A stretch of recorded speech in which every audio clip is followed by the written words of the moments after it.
What's up guys, this is ScherBR talking, welcome back to my channel. In today's video I'm gonna talk about upcoming content for Romancing SaGa Universe. They updated the news page on Reset, announcing a new banner, the second banner from Musical Celebration, and there is a new version of Wagner's, Final Emperor, and Time Lord. Well, this is the last version of Wagner's and Final Emperor even now on JP, but Time Lord gets yet another one, so if you like these characters you should know that. Well, we already have the information about them, I'll be making a preview, but let's talk about the other content as well. We have an event called Passion Azami Training Dojo with music. It's just kind of a raid event where you just need to break through some score and get some rewards. That's nice, we don't need to farm.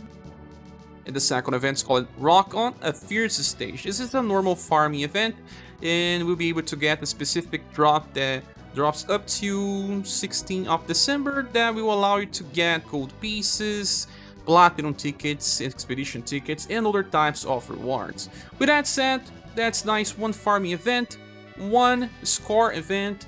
So here we are on Reddit. There is a post by Hands43 translating the information that was released on the Taiwanese video, comparing the new Global X buffs to the JP counterparts, and Final Emperor is the first character. They buffed his STR to be the highest one in the game right now with 116. There are other characters he's following as well. He is a hybrid character with high intelligence too, even agility, so he kind of suffers a little with low dexterity, endurance, and will. But they buffed a little of his will so that he doesn't get inflicted with status augments so much, because he can actually be used in boss fights. He's a character that was changing in a way that kind of make him much better.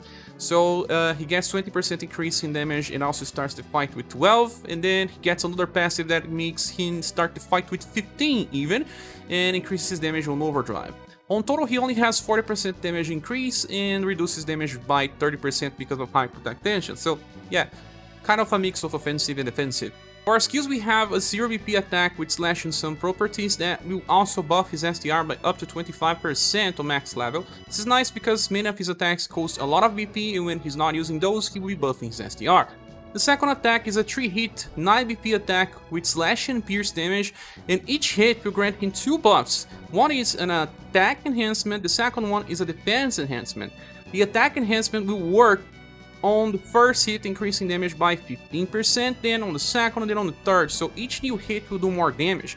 These effects last for 2 turns, so for the offensive part, if you use this attack 2 times in a row, each hit will just increase and damage will be good. The defense enhancement part is just like Great Adventure from Mask and also from Human Male, decreasing damage by 45% on total, but it's actually 15 plus 15 plus 15. Then the last attack is a full AoE Sun attack with triple S power. This was changed with the latest version of Gerard. He can use it on turn 1 here on Global. It's a pretty massive attack, so hence why he's a hybrid and needs intelligence. His intelligence is not that bad, so yeah, he works when there's an event with only one wave, because after that, he cannot follow up with any type of AoE, but it's the price he pays by having such a high Wagner. Now, the second character is Wagner's. And Wagner is a hybrid as well. We have 106% STR. Well, by being hybrid, he does not go to such high heights, and 106% intelligence as well. The bonus goes for those, and he's actually pretty fragile or physical. Will is just average, but he's actually much faster than the past version of Wagner's. Wagner's was always a slow character. And for passive, we have same one as Metron. We get 12 BP on start and gets another BP on the end of each turn, so 4 BP with this passive, right? But they changed the second one that had a chance to petrify and a chance to get 2 BP. They removed the petrify part and just guaranteed that he now gets 2 BP when an attack lands, reaching 6 BP per turn. He's the first one on Global to reach that amount. There are other characters in JP that can do something similar, but it's pretty nice to have it in because it allows him to use very interesting cycles in farming and even on bossing depending on the situations. He also has high protect tension, that means that he does not take that much damage even though his endurance is kinda low. Now, for skills we have a 2 BP AoE attack that has a chance to paralyze targets, so also brings pierce and hit damage, multi-elemental. If you really need to paralyze, you can inherit a skill from his old style that will also paralyze with medium chance, so very nice. But he actually has 2 different attacks to choose from when starting.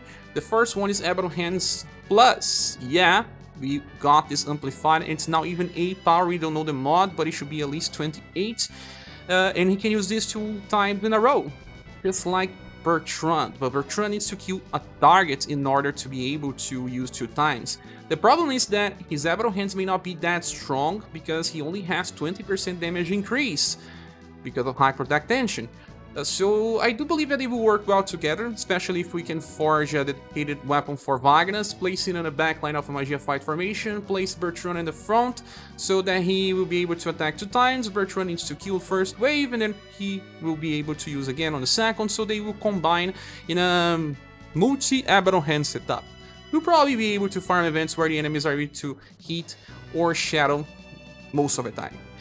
Then the last attack is a 4 hit attack with deep power, piercing hit as well, and this time it will heal himself for each hit. So it's kind of like the quadruple pierce attack from Mikhail, similar to also final defense system or arsenal attack, where he also costs 12 VP, also heals himself.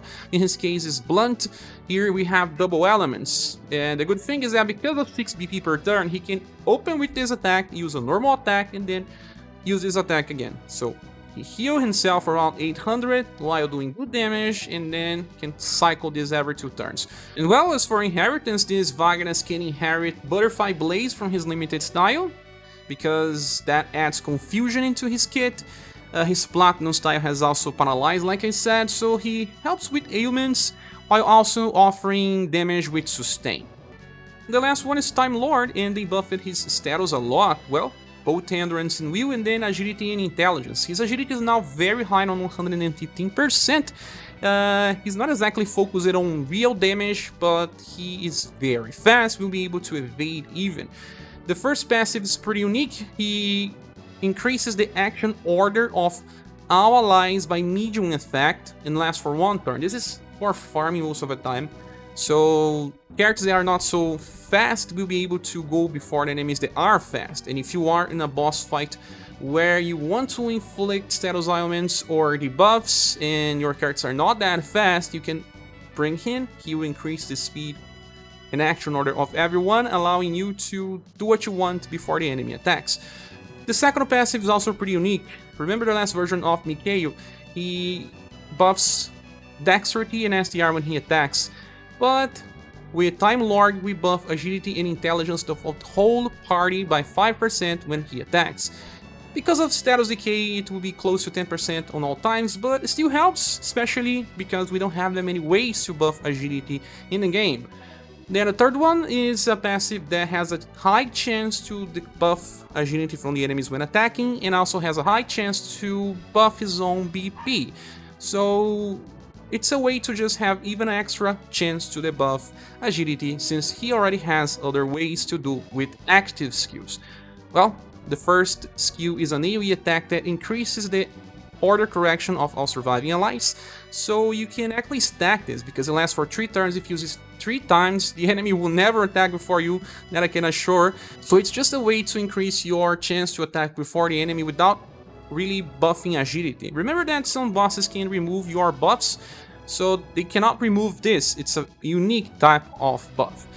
Then the second skill is a single target attack with Shadow as well, that has a chance to debuff Agility by up to 15%, and when the attack lands, there is also a medium chance to Petrify, and this Petrify lasts for 5 turns. So kind of the reason why they dropped the Petrify passive on Wagner's and keep it on Time Lord. So when attacking with this, you have also the extra chance to debuff Agility again, and that one will debuff by 20%, so reaching as high as 35 when he lands, but only 37% of the time. And the last attack is a 10 BP full AoE attack with fast that deals shadow damage and will buff the action order of all surviving allies for 3 turns by extra large effect. I don't know the exact value, but that means that your character will get a very high speed, and like I say, you can keep using the first skill to increase it, and it stacks That means that in situations where you want to debuff a boss before it attacks on turn 1, you can bring something like Acupuncture Plus that guarantees an STR debuff, and you can do it before the boss attacks if you were not fast enough. Besides, there's also a chance to debuff the agility of all enemies by 20% when the attack lands. So, two different effects, that's why the damage is not so high. He's more of a support character instead of doing damage. As you can see, he has 0 damage passive. The only thing that increases his damage is the second passive that buffs agility and intelligence, and the value is just so low that, well, this should not be considered. But if you're bringing him on a strategy that has Peon of Victory from Matriarch, the damage will still be okay in a way, but he is a support unit with some low damage instead of nuker or anything else. You just have to understand his real value. It's a pretty unique character, so there's that. Another interesting thing about Time Lord is that if you don't mind about restarting fights, you can restart till you land the fast AoE attack debuff alongside the passive part. You only have 37% chance, but if both things land, you get a 40% agility buff right on turn 1 against multiple targets.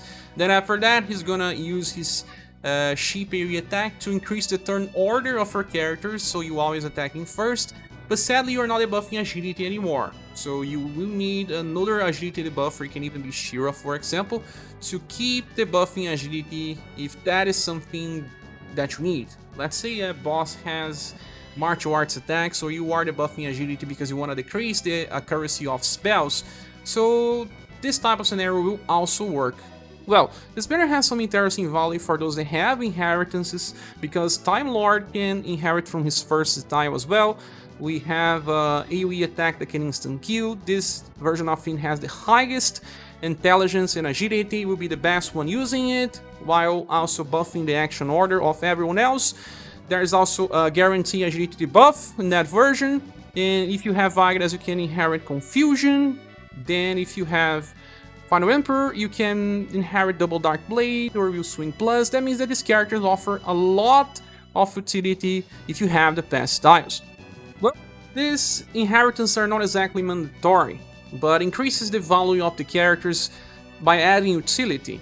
And if you do have them, I have to say that the banner receives a silver award. If you don't, I think it will be only bronze, since these characters, while good, there's no bad character here, they are not exactly needed for future content or must-haves. With that said, I still believe it's good to wait at least 1 week to see the next banners and decide if you want to pull or not.